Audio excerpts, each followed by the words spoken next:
Centro Odontológico Doctora Oceanía Matos, un equipo de profesionales dirigidos por la doctora Matos para hacerle lucir su mejor sonrisa, garantizándole alta calidad en prevención y restauración dental.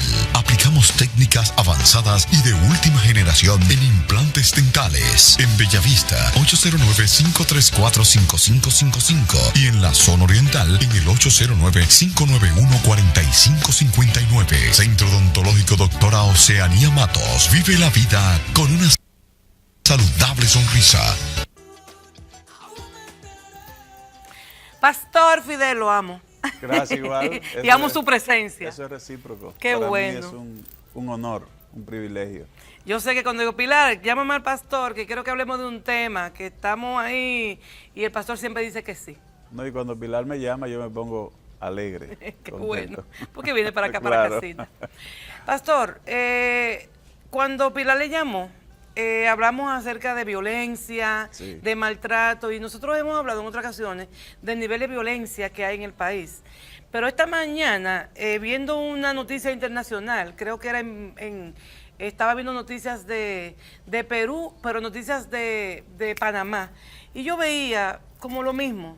Entonces, por eso a veces hablamos de pandemia. O sea, asaltos, violencia a los hijos contra los padres, como una situación como general mundial. Pero como nosotros para poder hacer cambios, tenemos que empezar por casa. Así Nosotros es. no podemos venir como Pinky Cerebro queriendo salvar el mundo. Como que aquí todo está perfecto. No, tenemos que empezar por casa. Y el tema que queremos desarrollar es el manejo de los padres para que la conducta de sus hijos no sean abusivas. Hay muchos hijos irrespetuosos y abusivos, incluso hasta dentro de lugares religiosos. Claro. Recuerdo la última vez que estuvimos aquí, precisamente fue a raíz de algunos enfrentamientos Sí. y manifestaciones de violencia física en las escuelas Sí. de adolescentes. Pues resulta que aparentemente es una situación que va degenerando en la sociedad. En ese momento eran enfrentamientos de jóvenes. Hoy lo que estamos mirando es que en los últimos meses hemos tenido en la República Dominicana incluso padres que han sido asesinados por hijos y otros que han sido golpeados. Pero igual, madres que golpean a sus pequeñitos, infantes, de una manera muy terrible y muy censurable. Me parece a mí, Oceanía, que estamos frente a un problema serio de identidad. El ser humano tiene que entender que es una creación artesanal de Dios, primero. O sea, no existen dos seres humanos en el mundo que tengan la misma identidad. Todos tenemos un ADN diferente, huellas digitales diferentes y hasta el iris del ojo es diferente. Hasta los gemelos son diferentes. O sea, Sí. lo que significa que Dios nos hizo a nosotros Únicos. e irrepetibles, con identidad propia. No nos hizo en serie, sino en serio. Y por igual, eso significa que tenemos dignidad como seres humanos, que tenemos una integridad que hay que proteger. Cuando al niño no se le enseña en la casa esa verdad tan simple y tan sencilla, entonces se cría con un problema de identidad, falta de respeto por la vida, por sí mismo, y por lo tanto ni respeta ni valora al otro ser humano. A veces es peor la situación cuando crece bajo ese tipo de manifestación de violencia en la casa, se repite. No sé si usted vio precisamente hace un par de semanas que están en un caso en los tribunales en Santiago porque acusan a un joven de haber golpeado a su padre, y entonces en medio del juicio la madre del joven y un grupo de allegados le entran a golpe a la periodista. Violencia O sea, genera ¿qué violencia. nos dice eso a Sí. nosotros? Allí no hay nada que investigar. O sea, lo que se está reflejando es que probablemente ese joven tenía esa conducta violenta ya como algo aprendido en su casa por sus padres. Yo le decía a una amiga el otro día, ella me decía que, bueno, ella de hecho es de lo que la gente dice boca en términos llanos, boca sucia, de esa gente que hablan feo Sí, sí. y que hablan diciendo palabras soeces, bien feas. Sí. Sin embargo, ella dice, yo tengo la boca así muy fuerte, pero mis hijos no se atreven. Y digo yo, mira, tú parece que no has entendido que hay un poder en las palabras tienen poder. Y de una u otra manera, lo que tú estás, ella incluso, hay uno, y lo oyen varios, madres que maldicen a sus hijos. Y la maldicen con ellas mismas. O sea, hijo de tu madre, pero te están diciendo tú mismo. Y no saben el poder que tienen esas palabras. Ella se quedó así como pensándolo y me dijo, ay, sí, es verdad, yo tengo que corregirme. Hay que corregirse porque incluso usted escucha cómo hay madres y padres que le hablan a sus hijos horrorosamente mal. Siempre de por la mañana la están maldiciendo.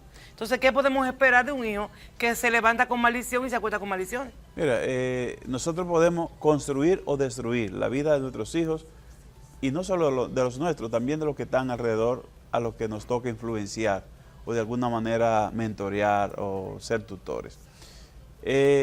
Nosotros encontramos en la Biblia, desde el libro de Joel, el abuso infantil y el tráfico de niños. Por ejemplo, en Joel 2:2, que dice que intercambiaron a sus niños por dinero y cambiaron a sus niñas por vino para emborracharse, o sea, lo entregaron.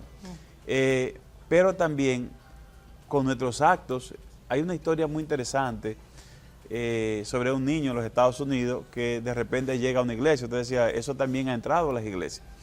De repente el niño llega a una iglesia un poco en una presentación diferente, ¿no? Sin camisa, sin zapatos. Y cuando llega la gente comienza a mirarlo así por encima del hombro y dicen, pero ¿y ese chiquillo de quién será? Que no tiene cuidado de él y lo deja venir así a la congregación. Y comienzan los ancianos, era un día de reunión, y comienzan a murmurar sobre el aspecto físico del niño.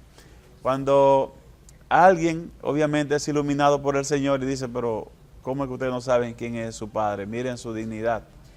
Y el niño para los oídos y dice, oh, al final hay alguien aquí que sabe quién es mi papá.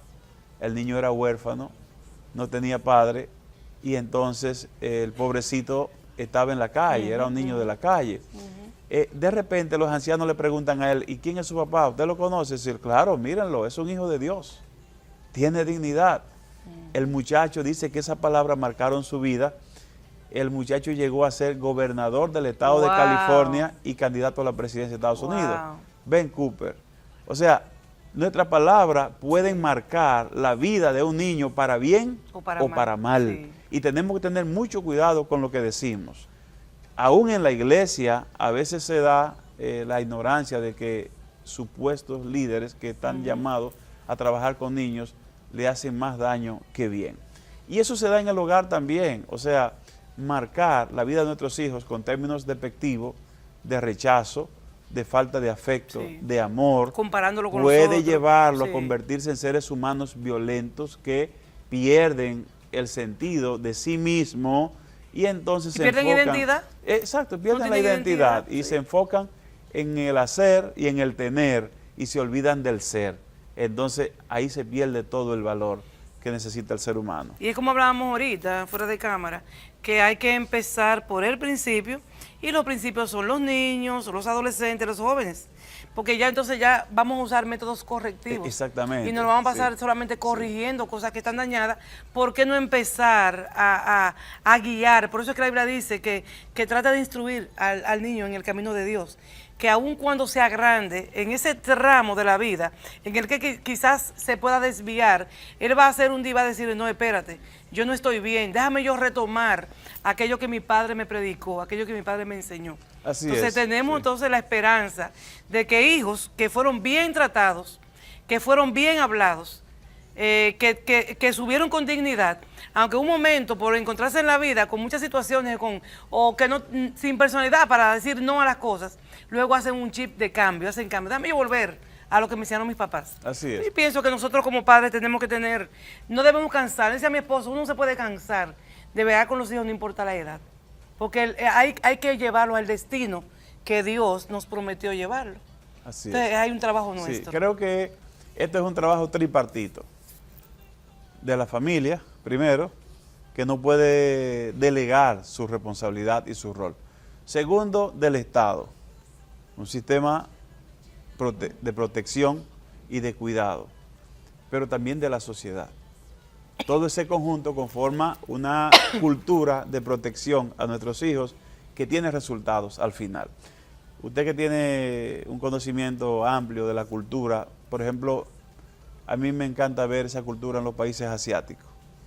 Corea. Sí. En Corea, ya en China también, por tradición, se respeta al anciano. Japón. Se respeta Sí. al médico, Sí. se respeta al maestro, se respeta al pastor, se respeta al líder, Sí. se respeta al anciano. Sí. Sea religioso o no, ya hay una cultura insertada en la sociedad de que nadie se atreve a faltarle el respeto a un así es. adulto mayor Así es. o a un anciano. El que visite esos lugares se queda impresionado Claro, de ver el claro. comportamiento de las personas. Claro, incluso yo puedo tener posgrado y maestría, pero si hay un anciano, yo tengo que darle la prioridad al anciano, aunque sea un analfabeto. Y tengo que tratarlo con respeto.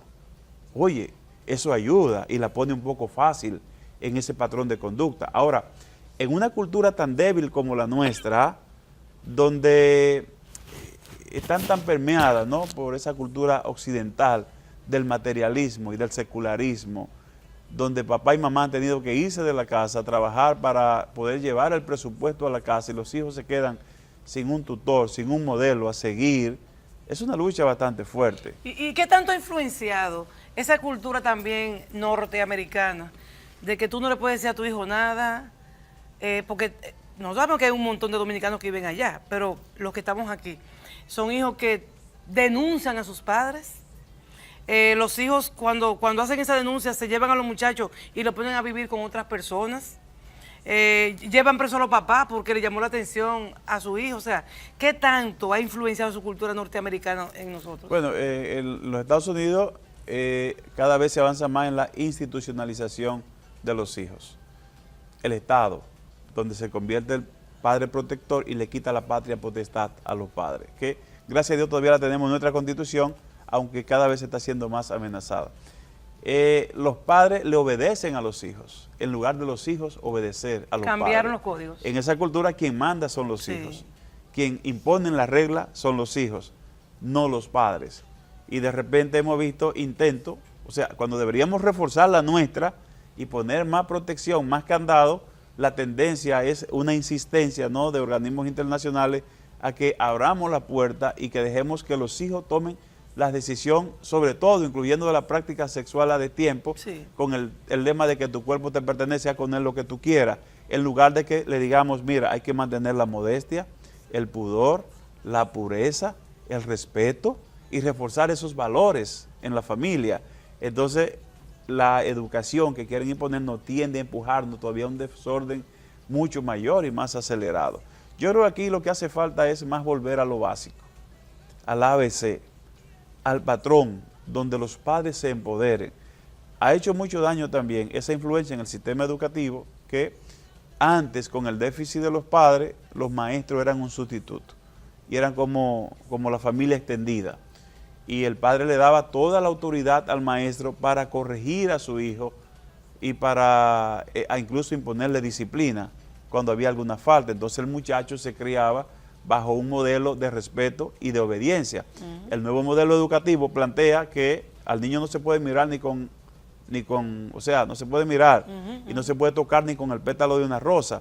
Entonces, un padre apoyador, incumplidor y apoyador por demás, que desautoriza al maestro, el maestro se hace de la vista gorda y no invierte su tiempo ni sus valores en ese muchacho, hijo de un padre malcriado, que lo desautoriza. Entonces, todo eso tenemos que revisarlo y de verdad que hace falta mucho.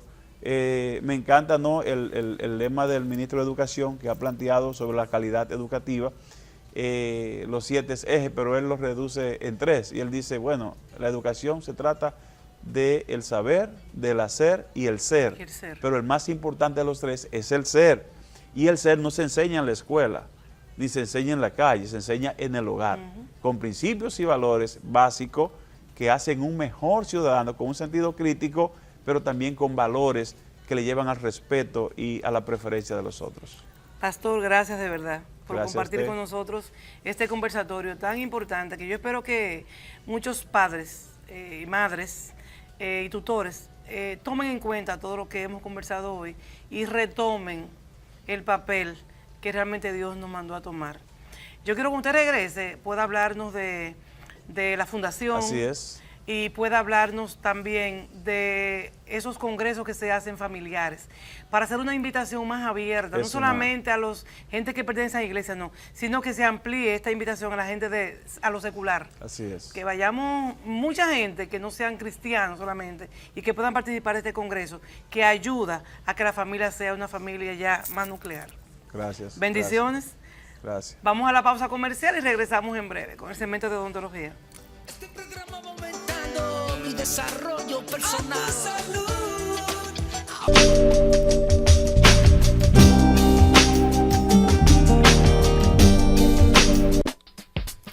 Tú tienes un tesoro alojado en ti, más valioso.